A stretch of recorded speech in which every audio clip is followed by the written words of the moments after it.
te yàlla mottali ko muy ñu defar fi ab lycée loolu nag muy ñu war ci sant suñ borom ci sutura bi mu ñu defal biñ ko niséré ba léegi yàlla ñuy jàppale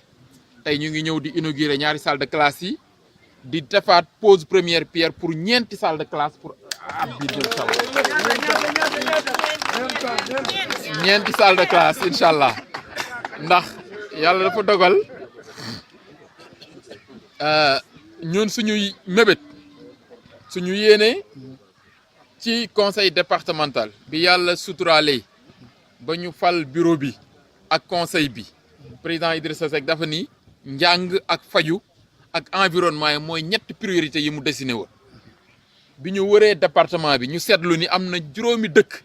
yoo xam ne amuñu ay lycée ñu daal di ñaan suñu borom ñaan ko balaa mandat bi di jeex commune bu amul woon lycée ci département de Thiès ñaan suñu borom mu suturaal ñu balool ñu mattali ko mun naa ne yàlla nangu na macha allah tey département de Thiès commune yëpp mën naa ne am na lycée comme ni ko Pape Moussa waxee Nooto lañ njëkk a dem amul woon ay terminal ñu tabax fa ay terminal Nooto biñ fa jógee ñu commencé Njeyeen Sirax amoon na ay salle de classe autorisation leen manqué woon yàlla suturaal na leen am nañ autorisation Kër Moussa moo desoon Kayar ak Tasset ñu ni nag nañu commencé moyens yi bëriwul wante at bu nekk nañ tabax ñaari salle de classe ñu def première année bi ñu def ay seconde ay première ak terminale comme moyens yi bëriwul seconde yi pare na première yi ak terminale dañ ko dajale ren ñu dugal ci budget conseil départemental 51 millions pour que Kayar am ñeenti salle de classe Kër Moussa am ñeenti salle de classe pour que cycle bi complet loolu yàlla suturaal nañu dugal nañ ko ci budget bi et budget boobu yàlla suturaal nañu aussi am nañ ko ndax ñun conseil départemental bokkul ak mairie yi ñun amuñu ay recette wala di def ay prévision budgétaire rek dem di dajale ay impôt wala ay taxe ak yooyu ñun li ñu yàlla suturaalee bëriwul mais dañ koy def foo xam ni su fa duggee dina am njëriñ loolu mooy objet wu lycée yi ñu defar kon ñun budget bi yemb na li ci des rek comme ni ñu wax mooy ñu wan ñu béréb yi ñu koy def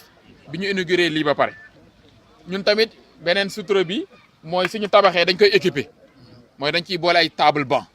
te defe naa ne loolu lu am solo la proviseur bi wax na ko mais également li ñuy demander rek après ñoom ñu gën ñu jàppale pour ñaax élèves yi ñaax xale yi pour ñu jàng ndax man dama koy jël ci sama exemple su Thiès amul woon lycée man fan laay jëm tey est-ce que dinaa nekk président wala nekk lii kon war nañu may xale bu nekk fa mu nekk ci Sénégal am possibilité am lycée nekk comme ñun liñ nekk wala lu ko ëpp ndax loolay ci Sénégal démocratie mooy l'accès au service public yëpp yi nga xam dafa am ñëpp war ci mën a tolloole ñëpp mën ci am accès éducation nag dafa nekk loo xam ni moo war a mën naa ni ŋànk développement réew ba tax na kon super priorité ñu ñun yàlla suturaal nañ ci loolu ñu ngi sàkku ñi fi nekk ñu yokk ñu ñaan loolu yokk ndax jàppale xale yi tey mooy seen préparer seen ëllëg mais également seen i waajur yi nga xam ne ñu ngi investir ci ñoom te ñëpp xam nañ ne waajur yi seen njaboot yi mooy seen trésor suñu leen jàppalee ba njaboot yi tekki waajur yi mën a noppalu te defe naa ni loolu war na tax ñun luñ ci doon def ñu xeeb ko beneen bi mooy santé bi mbiru wér-gu-yaram dafa bokk ci priorité yi ñu doon liggéey ñun dañu am programme bu ñuy tuddee projet de lutte contre la mortalité maternelle infantile ñun bëggatuñu benn jigéen di mucc ci Thiès di ñàkk bakkanam yàlla ñu ciy suturaal def nañ investissement yu am solo hôpital régional mais également dañu ni nañ dem jege population yi defal leen ay maternité pour fu ñuy muccee donc ne seen wet ndax xam nga poste de santé bu Pout day polariser 4 communes commune de centre de santé bi day fa polariser Pout Kër Moussa Kayar ak Diender moo tax muy def ay 100 accouchements presque 110 par mois loolu soo ko jëlee ak yenn zones yi ni ñu enclavé ci zone bi nga xam ni jaadu na yenn communes yi wala yenn zones yi ñu wut fa ay maternité wala ay centre de santé loolu moo tax ñun projet bu mag bi ñu amoon mooy commune bu nekk ni ñu la defaree lycée noonu lañ lay defaree centre de santé nag day am médecin am gynécologue am pédiatre am lépp mu mot nga xam ne li ngay am ci hôpital ba di nga ko mën a am sa commune te defe naa Sénégal pour mu soxaliku il faut commune bu nekk ci Sénégal mën a am centre de santé am médecin di xool jigéen ñi di xool góor ñi di xool xale yi te loolu ambition la te loolu war nañ ko mën def donc ñun nag suñu moyen matalewul mais fi ñu toll la ñuy def ba yàlla indi leneen incha allahu rabbu pour le moment li yàlla indi nañ ko bokk ak ñëpp moo tax ñuy jéem fu ci nekk ñu am luñ fa yóbbu loolu yàlla suturaal nañ ci ñu ngi ciy jéem nag te loolu ñoo ñuy ñaan rek yàlla def mu yokk ba tax na kon loolu moo doon kaddu yi di sant di gërëm di féliciter proviseur bi di ko ñaanal aussi yàlla may ko fi ndam may ko également ay succès ak élèves am yi mu fi àndal vraiment ba yéene bi parents yi am ci seen i doom yàlla mottali ko ak jàmm